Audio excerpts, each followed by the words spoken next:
Pas toujours facile quand on est jeune, parfois tout juste sorti des études, de reprendre l'entreprise familiale.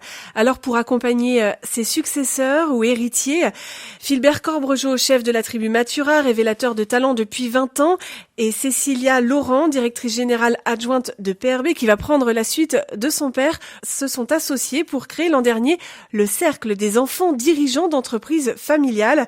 Philbert Corbregeot, bonjour. Bonjour à vous. Alors on vous reçoit justement pour parler du CEDEF, ce cercle, c'est parce que ce 14 janvier, il y a un nouveau cercle qui est lancé, mais évidemment on va revenir à l'origine, à la genèse. Comment c'est né tout ça ? Vous êtes donc associé avec Cécilia Laurent. Je suis déjà animateur de clubs de dirigeants et dans les clubs de dirigeants, on a des dirigeants matures et on essaie d'apporter une population un peu plus variée avec l'intégration de jeunes. Et dans ce cadre-là, je rencontre Cécilia et je lui dis « Tiens Cécilia, est-ce que tu serais intéressée à rentrer dans mon club puisque tu es appelée à prendre la direction d'entreprise plus tard ?» Cécilia me dit « Oui, pourquoi pas, mais bon, ce sont déjà ton club, les gens sont assez matures, est-ce que j'y trouverai ma place ?» Bon, sur ce, je dis « Va voir peut-être un autre club, des clubs de jeunes dirigeants, il y a d'autres clubs. » Effectivement, elle va aussi se renseigner et elle me dit c'est effectivement très bien également, mais il y a tout type d'activités. Et moi, ce qui m'intéresse, c'est les entreprises dans la même configuration que moi, avec les mêmes préoccupations, c'est-à-dire la transmission familiale.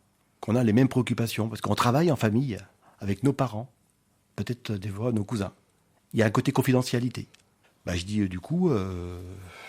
j'ai pas beaucoup d'idées. Dans ces cas-là, est-ce que tu pourrais pas, toi, créer avec nous un cercle ou un club dédié justement à nos préoccupations ? Alors justement, ces préoccupations de ces jeunes dirigeants ou dirigeants à venir qui héritent de l'entreprise familiale, quelles sont-elles ?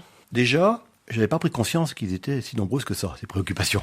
Parce que Cécilia me dit, déjà tu vas venir avec moi, on va rencontrer une dizaine de mes collègues. Alors, donc c'est tous entre, on va dire, 25 et 35 ans. Et tu vas bien mieux comprendre. Effectivement, j'ai compris, certes, on dit qu'ils héritent d'une entreprise, mais moi je vous dirais qu'ils héritent pas que de ça.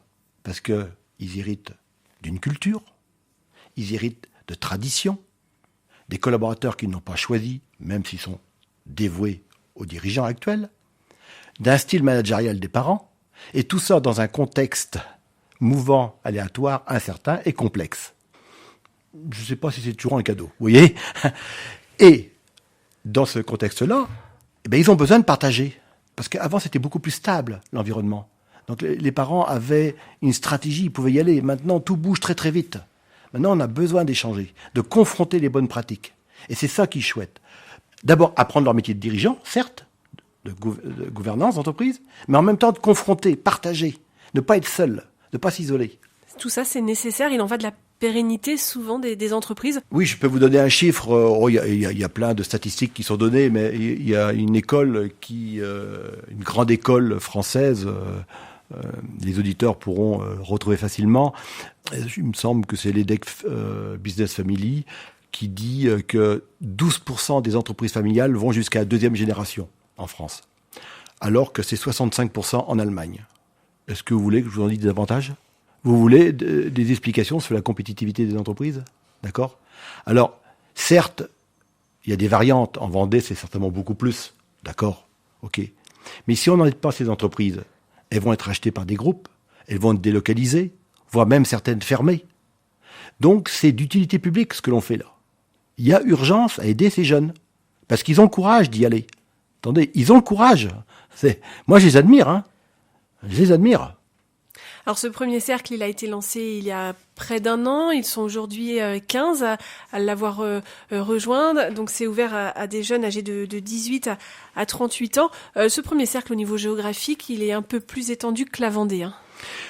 Oui, parce que Cécilia fait partie des jeunes dirigeantes déjà. Une personne battante. J'espère qu'elle viendra sur votre plateau pour expliquer tout ça, comme elle a déjà fait sur d'autres émissions. C'est une personne battante. Et elle me dit, on ne va pas s'imiter à la Vendée, même si c'est important, il faut qu'on ouvre un peu nos horizons, notre champ de vision. Elle me dit, on va aller voir dans la région, en Touraine, Ille-et-Vilaine, etc. Et grâce à ces relations, c'est aussi, encore une fois, on a fait venir différents jeunes dirigeants dans ce club. Donc ce club, il est, on va dire, régional. Avec une petite contrainte, une petite difficulté quand même, c'est que la distance, là, fait que de temps en temps, ça pose des problèmes de trajet, quoi. Voilà, puisque le club, les personnes se rencontrent régulièrement. Justement, quelle est la vie de ce cercle ? Oui. Alors, la vie de ce cercle se rencontre régulièrement, c'est une fois par mois, hors juillet, août. Une fois par mois. Et on est dans un modèle nouveau, quand même. Une méthode nouvelle, puisque ce cercle, comme je dis souvent, il est unique en son genre. Il est unique puisqu'il s'appuie sur le modèle des talents latents, qui est une marque déposée, que j'ai déposée il y a quelques années déjà, et qui met en avant les talents cachés. C'est-à-dire qu'on considère qu'on ne connaît pas forcément nos talents tout de suite. Donc il faut les révéler au fur et à mesure. Donc on a tout un processus pédagogique qui est à la fois d'expertise, avec un expert qui vient, mais là encore, contrairement à d'autres clubs, on privilégie des experts régionaux, parce que les entreprises sont régionales. Et il y a des participations par des confrontations et des études de cas, mais liées aux jeunes dirigeants. C'est-à-dire qu'on ne va pas être comme à l'école, se dire ah ben tiens, si on prenait le cas B. Non, on prend le cas d'un des adhérents qui, lui, vit le problème en ce moment-là. Et il y a une confrontation des autres. Donc vous voyez bien que là, il y a une notion de confidentialité exceptionnelle. Et on ne peut pas faire ça dans tous les clubs.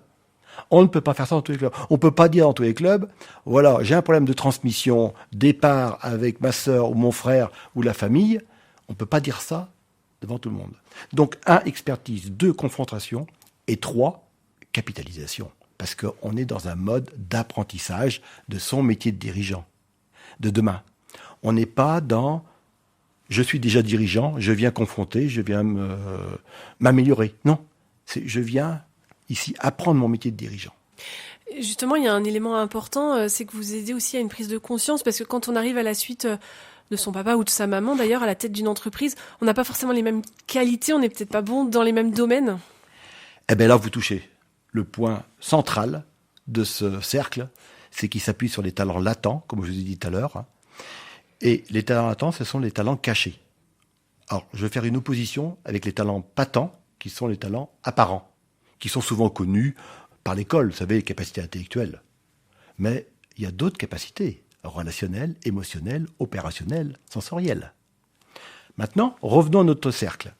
La première séance est dédiée au profil de personnalité de chacun des membres. C'est-à-dire qu'on va lui faire passer des tests pour qu'il sache exactement est-ce qu'il est plutôt innovateur, est-ce qu'il est plutôt commercial, est-ce qu'il est plutôt chercheur, est-ce qu'il est plutôt animateur. Ça, c'est important. Ou directeur. Parce que c'est pas parce que le père était très fort commercialement ou la mère très forte sur le côté créativité que le fils aura ces deux qualités-là. Alors le danger, si on fait pas ça, c'est qu'il suive la même voie que ses parents, alors qu'il a des qualités qu'il pourrait développer au sein de l'entreprise. Et puis les qualités de ses parents, il les délègue à d'autres qui les ont déjà. Donc ça veut dire que ça évite d'être hors jeu dès le démarrage.